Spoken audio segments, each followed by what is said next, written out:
Okay. Our first speaker is Yuyang Xue. He's at the University of Edinburgh working on machine unlearning, and he'll be giving us a presentation on his work on machine unlearning for MRI applications.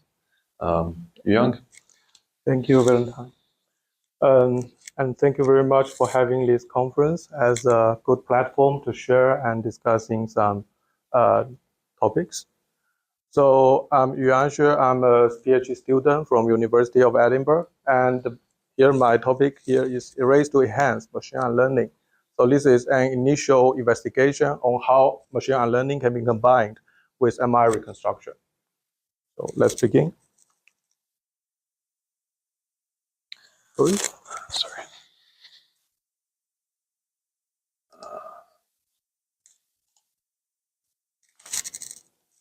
Where do I point to? That should work. Okay. So here's the outline of my speech. So from first, I will try to introduce what is machine learning and why we use machine learning. And we will slowly transit the idea from how machine learning can be generally used to the area of medical imaging.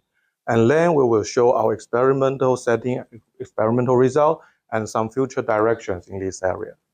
So we also take some slides from the CVPR 2024 tutorial about machine learning. So we have this credit for them. So before we start this, may I do a little survey about how many of you have ever heard of machine learning? As I think everyone has heard of machine learning. But what is machine learning? Do you have any idea? Okay, one. Yes, this is what I expected. So I think a lot of people don't really understand what is machine learning is. So imagine you have a bunch of data. Let's say we have this data set called D. And we use a gradient descent algorithm to train our original model. And later you find that there are some kind of data in the main data set D that may be outdated and may be biased or maybe malicious. And one thing is that you can manually select other useful data from the original data set D and to retrain the model from scratch. But it will be costly and time consuming. But can we find there is a way that we can use some algorithm that to cancel the influence of this subset dataset S, right? To create an unlearned model that will have the same performance compared to a retrained model, but with use less effect, like we use less time to do the compared to a retraining and have the same performance at the same time. Okay, and why we use machine learning? Because I think one of the first thing we want to say is the privacy. I think privacy is of the utmost importance in security community. And with some regulations like GDPR that emphasizing the right to be forgotten, right?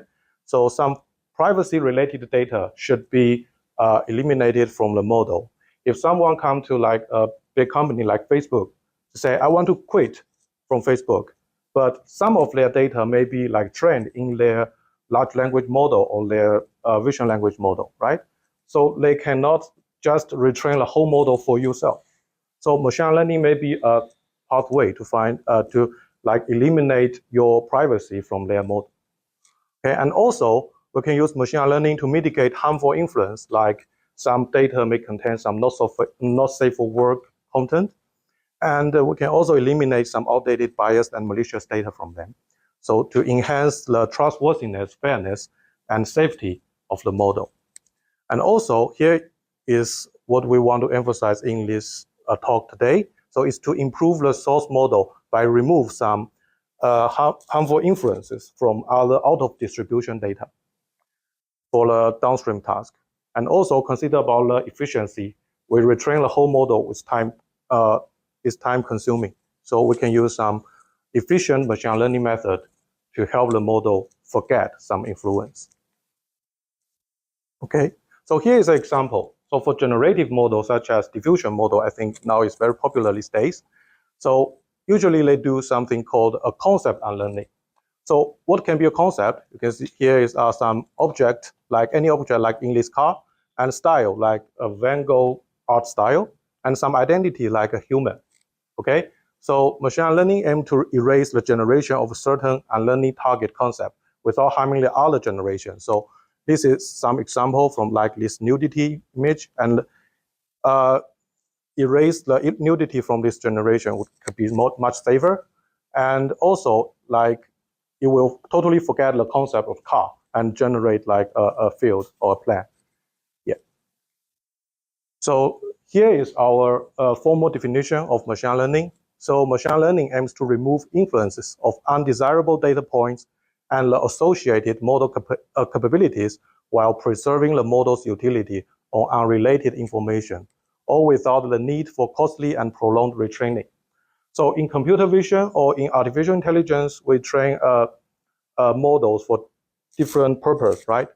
For discriminative model like a classifier, we can do some data-wise, class-wise, feature-wise, and bias-wise forgetting. And for generative model, like I just mentioned, we can do some concept erasing from the model. And there are, sorry, there are 3 dimensions we want to achieve for every machine learning method. The first is the computation efficiency, which make the machine learning valuable compared to the retraining the model from scratch, right? It will save time. And we also want to preserve the model utility for the unaffected data, right? The retained data set should be as intact as possible. And also the unlearn efficacy, so is to test whether these data are truly be forgotten by the model, right? We can use some evaluation metrics such as unlearning accuracy, or we use some membership inference attack to tell whether the training data is still contained in the model.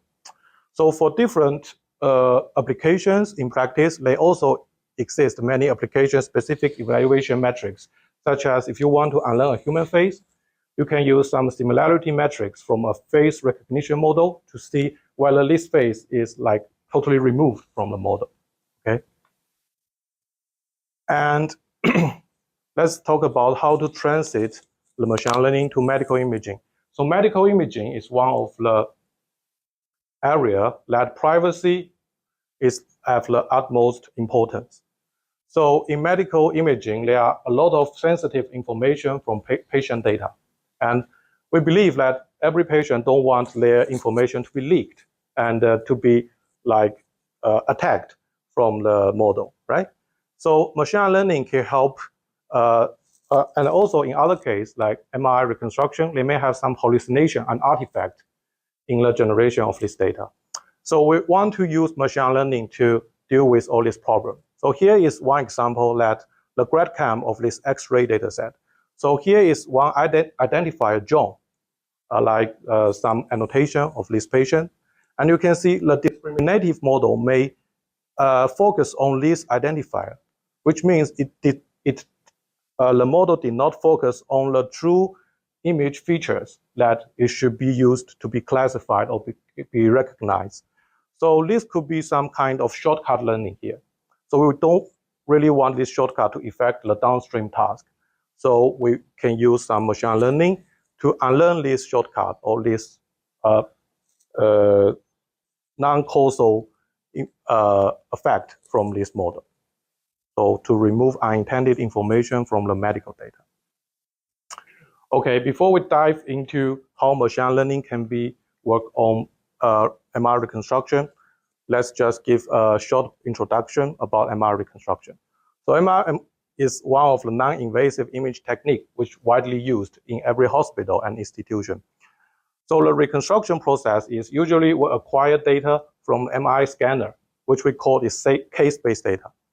Because every time we take this raw data for a very long time, like more than half an hour and 1 hour, a technique called compressed sensing, which used to undersample all this raw data to accelerate the whole acquisition process.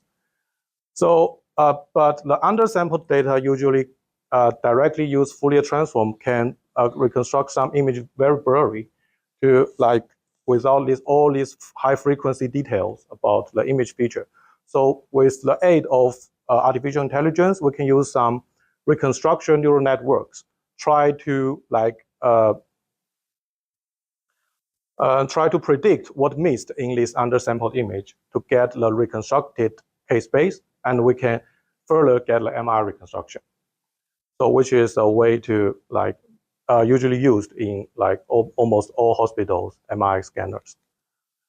But later we find that if we have a model trained by both brain and knee data, and you can see the left-hand side is the reconstruction from the model that only trained on brain reconstruction, and the right-hand side is the brain reconstruction reconstructed from the model trained only on knee data. And you can see here are some very weird artifacts or some hallucination we call here. So we don't really want the model to be affected by all these hallucination and artifacts. So imagine if we are training a model, we know that data is of the most important thing. And we all want to gather a lot of data to train our model to have the best generalizability, right? So usually we will use all kinds of data. In this pipeline, we can see this retained data set is more composed of the brain data, and forget set is the knee data. So usually we will training into this original model. It usually generates some hallucinations from the knee. But ideally, if we can only have a model that trained on retained data set, which is Oracle model, and it will only produce the brain reconstruction. And if we can have some unlearning algorithm that can work on this original model, we can try to make this model get rid of these out of distribution features to get the brain reconstruction, a clear brain reconstruction. So here are some terminologies I want to define first. So original model is denoted as GORG. It's initially trained on a composite data set comprising both a retained data set, DR, and a forget set, DF. So in our case, the DR is the brain data, and the DF is the knee data. And Oracle model, which is ideal in our case, because this is an initial investigation, we just assume that there is the ideal Oracle model exists that only trained on the retained data set and uncontaminated by the forget data set, by the knee data. So our object for this unlearning algorithm is twofold. First is to preserve or enhance the model's performance on a retained data distribution. In our case, is to generate brain reconstruction better, right? And the second is purge the influence from the forget data set, meaning that we don't really want any out of distribution artifact or hallucination show in our brain reconstruction. But that does not mean we cannot reconstruct any image from the forget data set. We still want to keep the basic structural integrity. Okay, so here is some qualitative result. So here in our experimental setting, we will have 5,898 brain slices and 536 knee slices for retained data set and the forget data set respectively. So we can see that forget data set only have like 10% compared to the retained data set. And we have original model trained on this combination of these two data sets, and Oracle model only trained on retained data set. Here is a comparison between the Oracle model and original model. So I think the red circle part is not that easy to observe in here. So, but we can see in this arrow column, there are some artifact and hallucination in ventricolateral and in some brain tissues. So that would have some bad effect on the downstream task like classification or recognition, and also for the segmentation.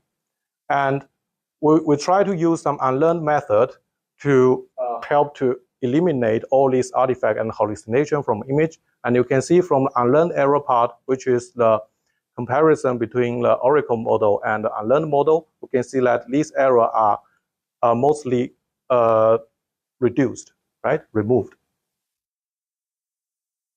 So how can we do the machine learning or all this kind of thing? So I will introduce some methods here. So first is the fine-tuning. I think most of people have trained a machine neural network, know what fine-tuning is. So we fine-tune only on the retained data set.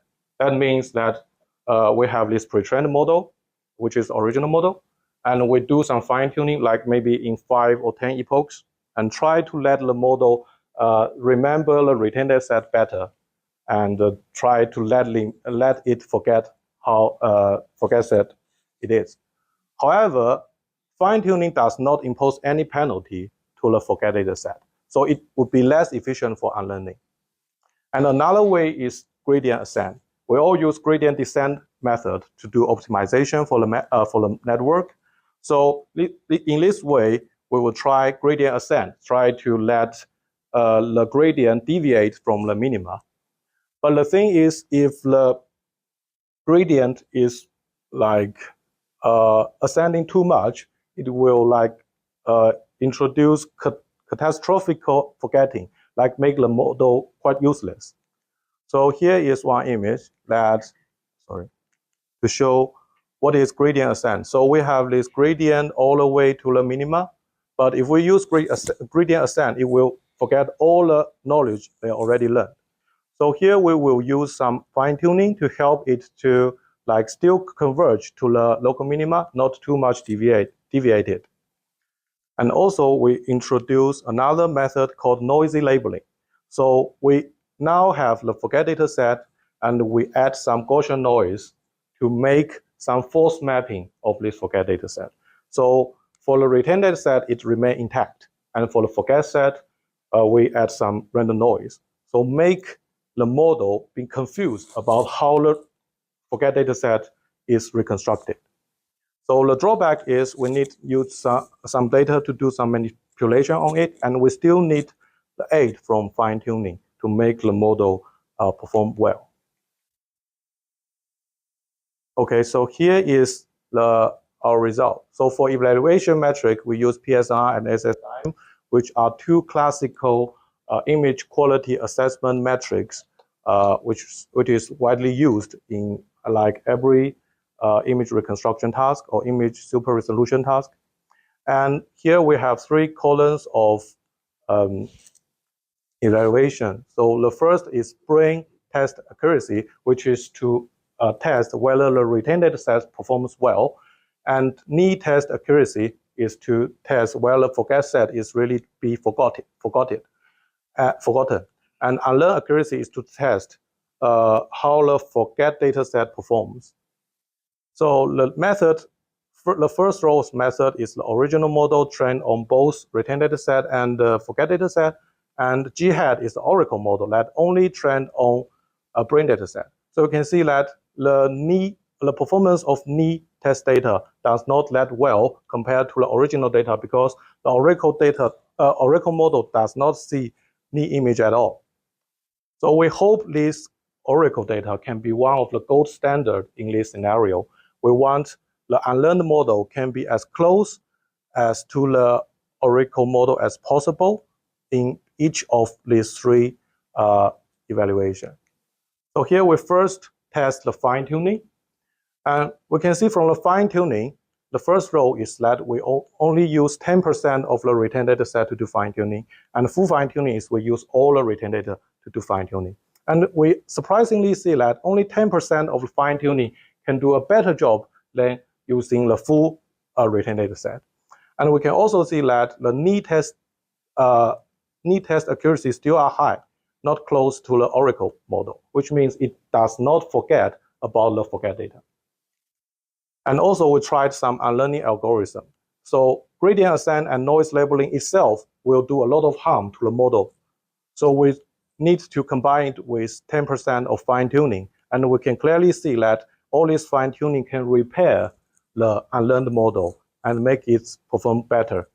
And this NLFT, which means the noise labeling with fine-tuning, can achieve like similar result compared to the Oracle model. So NLFT achieves the best quantitatively. We also show some visualization in these 3 dimensions, and another axis is the runtime efficiency, right? We don't want the model like take too much time to do the unlearning.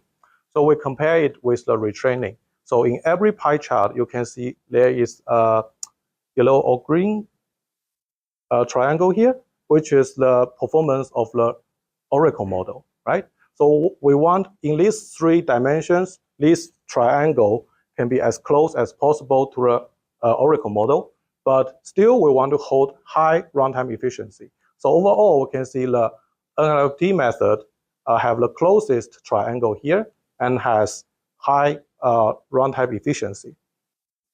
So NLFT achieves the best close to Oracle model and the highest RTE.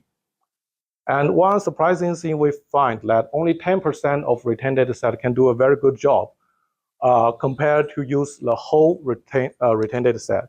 So we used to expect that if we use the more retained data set to fine tuning, the performance should be better, right? So we test like in 1%, 5%, 10%, 20%, 50%, and 100% of data. And we use this data to fit a curve in the 2 dimension. One is the unlearning time with the runtime efficiency, and PSNR, which is the image quality. And we can see that only 20% of the retained data can achieve the best in both unlearning algorithms. So, this is a good news for medical imaging, because for medical data, they usually are scarce, and it is very hard to obtain the training data where you do some inference or like post hoc implementations. So I think 20% of retained data repair is efficient enough for repairing unlearning. I think maybe it may be applicable for other applications, I think. So here is my presentation. So I think the conclusion is our study revealed that machine learning significantly enhanced MRI reconstruction while preserving data integrity. And we also want the unlearning algorithm can be done like in modalities and maybe in some order of distribution data. And for the future directions, we want to optimize some unlearning algorithm and enhance real-world applicability. So that's all. Thank you very much for listening. And I also want to thank my co-author and the conference. Thank you.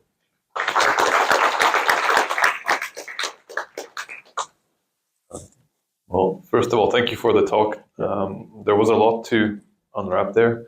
And I think I would like to get started with a question before we hand over to the audience.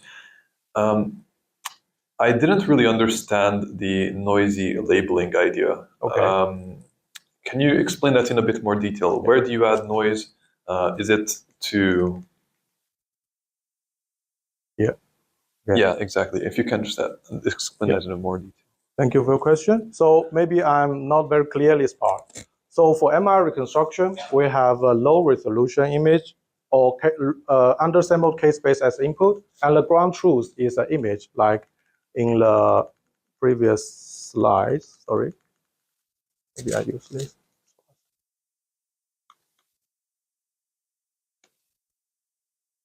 Yeah.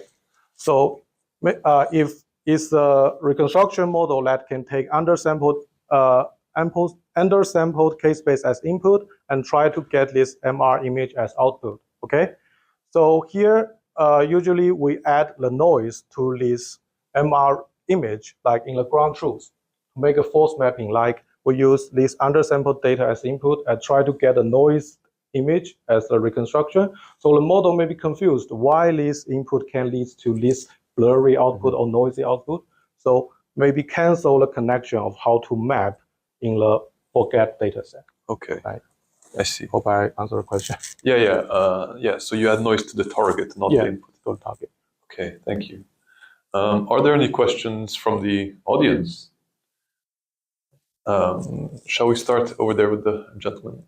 Do you have the...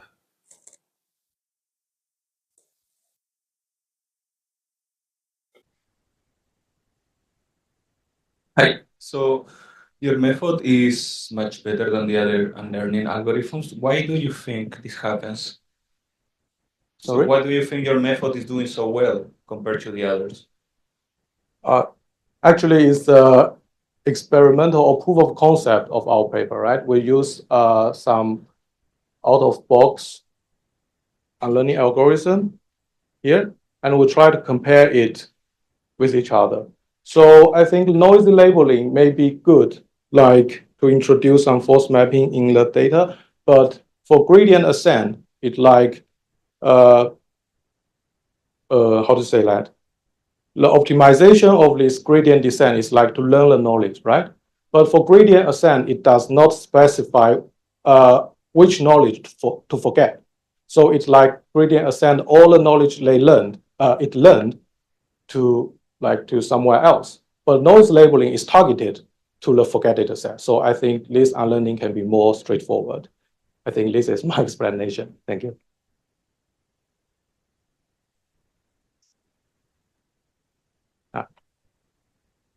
So you presented this as a tool for removal of data that influence of data shouldn't be in the system for various reasons. But there was an interesting implication with the Ni example and with the John example, and with the John example of just using it to enhance causal inference in the models. If you can say, I forbid you to draw inferences on the base. The famous example where a classifier was classifying on the basis of which MRI scanner manufacturer it was from, because more of the training set had cancer in a particular site, right? Can you use these methods just to improve the quality of the outcomes by forbidding bad associations independently of the sort of data removal, data cleaning type needs? Yeah, I think so. So I think for this method, it's like a feature-wise removal, right? So some feature from the knee data, which is not needed from the of the brain image, right? So I think you also mentioned some scanner biases, right? So I think for also we can use this machine learning for the bias-wise or feature-wise unlearning. So I think so, yeah.